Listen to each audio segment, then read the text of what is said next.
At 5 in the morning on December 12, 2010, a security camera inside the empty Metrodome caught a sharp crack.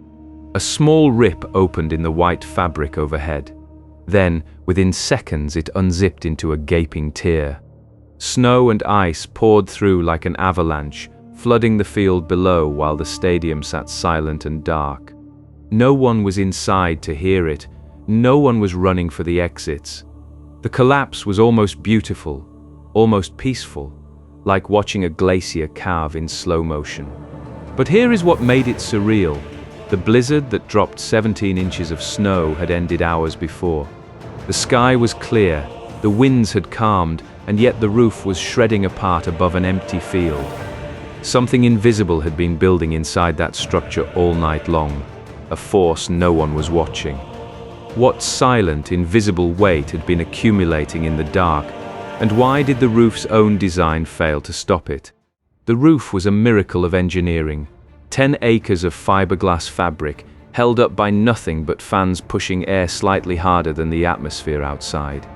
When the Metrodome opened in 1982, it was the largest air-supported stadium in the world. The designers at Bird Air Structures had built it to shed snow. The curve would send it sliding, the building's heat would melt what lingered. For nearly 3 decades, that assumption held. But geometry does not negotiate.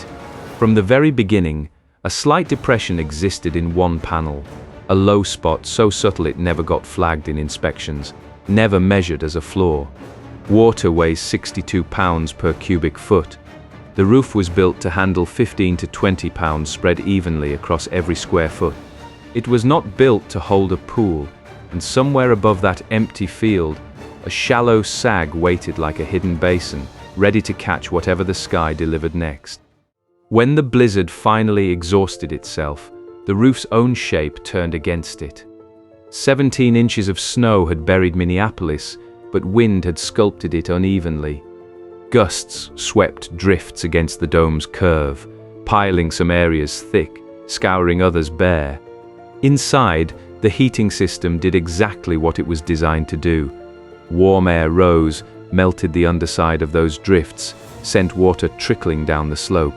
It should have run to the edges and drained away, but an imperceptible dip waited at the center of one panel, a basin no wider than a swimming pool. Meltwater crept toward it, met unmelted snow, and settled. The slush grew denser by the hour. Light snow weighs almost nothing. Saturated slush is something else entirely. The roof held. Fans pushed on, pressure stayed up, and from the ground the building looked fine. But in that hidden depression, water did what water always does. It found the lowest point, pooled, and waited. 62 pounds per cubic foot, accumulating in the dark with nowhere to go. The stadium looked peaceful. Yet nothing below had been built to receive it, and no drain sat at the bottom of that bowl to carry it off. The blizzard had passed. What remained was worse. That shallow basin, barely deeper than a bathtub, had become a trap. Water weighs 62.4 pounds for every cubic foot, and water does not care about intentions. An inch of it, spread across a few thousand square feet, is not an inch anymore, it is tons. The fabric was built to carry a load spread thin and even, like a blanket of dry snow. But this was different. The pool bent the panel downward, and the downward bend made the pool deeper. Deeper meant heavier. Heavier meant more bending. A feedback loop with no voice, no warning, no mercy. By 5 in the morning, the slush had become a concentrated mass pressing on one spot, while the rest of the roof carried almost nothing. The fans still hummed, the pressure gauges looked normal. Yet in that single hidden bowl, the membrane was being asked to hold a weight it was never designed to meet in one place. How much could it take before one panel lost its grip on the sky? The fabric began to surrender at a seam no one could see. In that sagging bowl where slush pooled deepest, a single thread snapped, then another. The tear was tiny, no wider than a finger, but the roof was held up by hoop stress, the same force keeping a balloon round. Every inch of fabric pulled outward against the air inside, and that tension had nowhere to go but the edges of the gap. The load rerouted instantly. What spread across thousands of square feet now concentrated on fibers beside the tear. They held for a fraction of a second, then gave way. Someone outside heard it. They said it sounded like a shotgun blast. The rip tore across the panel in a blink, and suddenly nothing stood between sky and field. Snow and ice poured through, tons of it, a frozen waterfall crashing onto empty turf. Air rushed upward through the wound. The dome that stood for 28 years collapsed inward, panels flapping like a torn sail.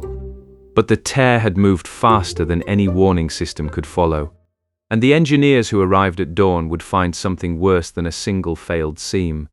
Forensic teams mapped the torn panels and traced the failure back to a depression that had been there since the stadium opened. The roof was never truly flat.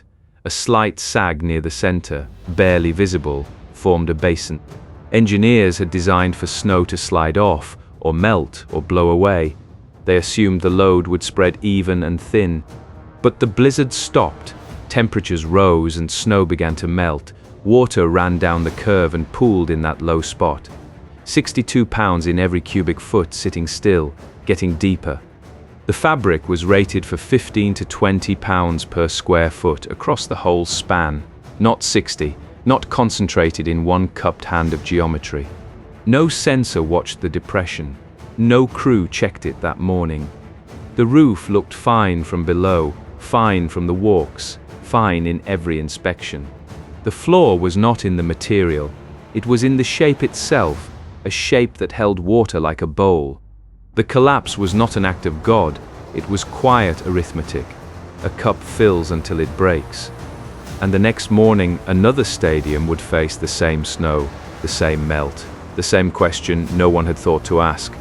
What else are we trusting that geometry has already betrayed? The crews arrived at dawn. Snow and torn fabric lay in heaps across the field where the Vikings should have played that afternoon. Water weighs 62 pounds for every cubic foot. When a slight dip traps even an inch of it across 10 acres of roof, the load becomes a force no eye sees and no ear hears until the tearing starts.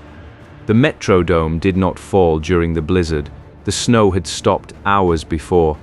It fell because a shallow depression held meltwater like a cupped palm, and water, patient and dense, does not forgive the shape that holds it.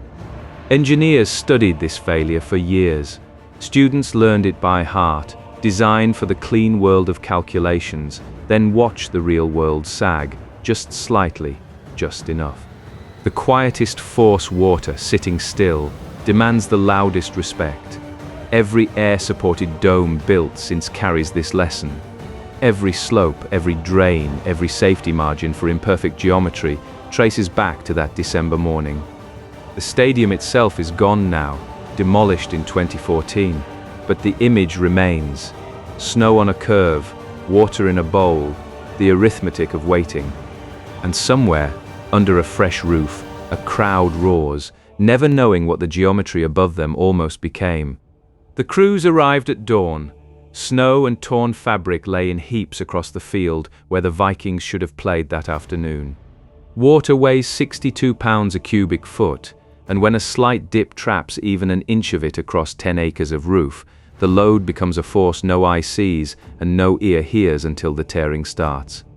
The Metrodome did not fall during the blizzard. The snow had stopped hours before. It fell because a shallow pool had been filling all night, unnoticed, bending the membrane past its breaking point while the city slept. The stadium is gone now, demolished in 2014, but the image remains, light streaming through the gaping tear. Meltwater still glistening on the concrete floor. A quiet monument to the invisible power of a slight wet weight, and to how the smallest sag in a perfect curve can rewrite an entire morning.